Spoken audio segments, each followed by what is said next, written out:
আসসালামু আলাইকুম।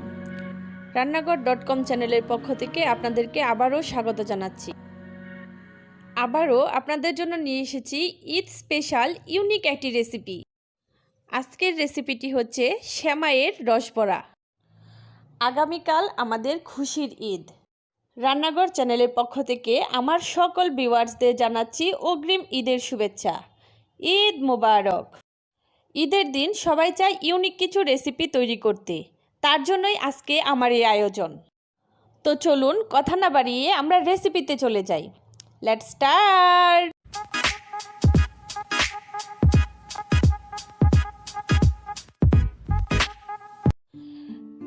একটা পাত্রে আমি প্রথমে নিয়ে নিচ্ছি 1 লিটার তরল দুধ। দুধটা কুসুম গরম হয়ে গেলে এর মধ্যে দিয়ে দিব 1 প্যাকেট গুঁড়া দুধ। এখানে আমি একটা মিনি প্যাকেট ব্যবহার করেছি। এখানে আনুমানিক মেজারমেন্ট কাপের হাফ কাপ গুঁড়া দুধ ব্যবহার করেছি। এরপর একটা হ্যান্ড উইক্স দিয়ে দুধটাকে ভালোভাবে মিশিয়ে নিব যাতে কোনো প্রকার দলা না থাকে।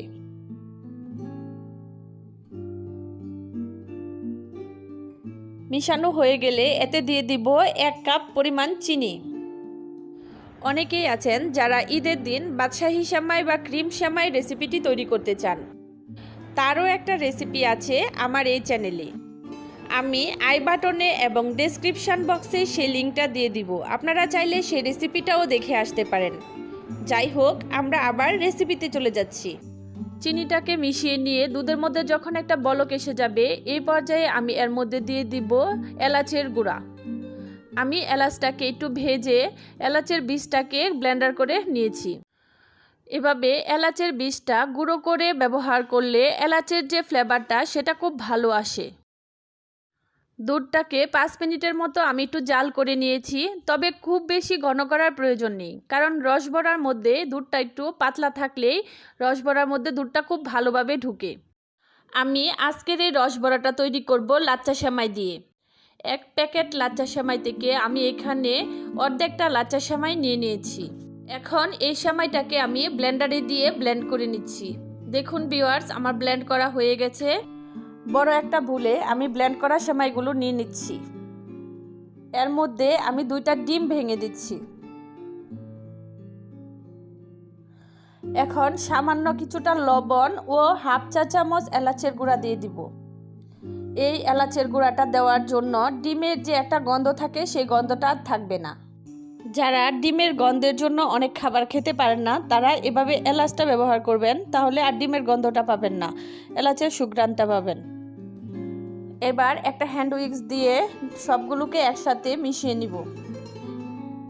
মিশ্রণটা আমি যতই মিশাচ্ছি ততই শুকনো মনে হচ্ছে, তাই আমি একটু পানি অ্যাড করছি। আমি এখানে প্রায় হাফ কাপের মতো পানি ব্যবহার করেছি।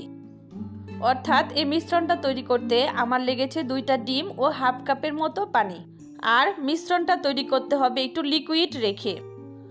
চুলায় একটা প্যান বসিয়ে তাতে পর্যাপ্ত পরিমাণ তেল দিয়ে দিচ্ছি।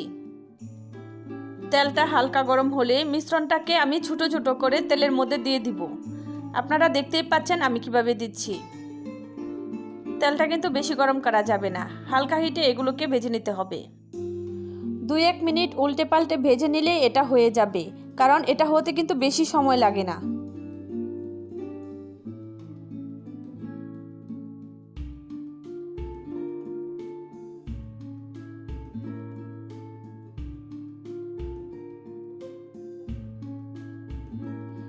ভেজে নিয়ে সরাসরি এটাকে আমি দুধের মধ্যে দিয়ে দিব। গরম থাকা অবস্থায় এগুলোকে দুধের মধ্যে দিয়ে দিতে হবে। আর এই পর্যায়ে দুধটাও কিন্তু হালকা কুসুম গরম থাকতে হবে, এতে করে রসবড়াটার ভিতরে দুধটা সুন্দরভাবে ঢুকে যাবে।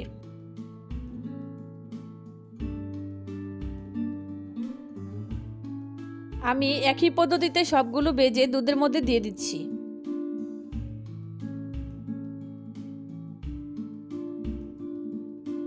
আর এই রসবড়াটা কিন্তু খুব অল্প সময়েই দুধটা টেনে নেয়, তাই আপনারা এটাকে 5-10 মিনিট দুধের মধ্যে রেখে গরম গরমই পরিবেশন করতে পারেন। আপনারা ফ্রিজে রেখে ঠান্ডা করেও খেতে পারেন।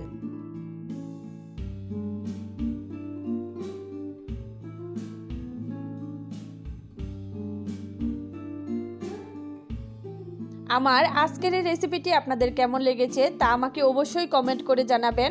ভালো লাগলে একটি লাইক করবেন, কারণ আপনাদের লাইক ও কমেন্ট আমাকে অনেক বেশি উৎসাহিত করে। এরকম নিত্য নতুন আরও রেসিপির আপডেট পেতে আমার চ্যানেলটিকে সাবস্ক্রাইব করার অনুরোধ রইল।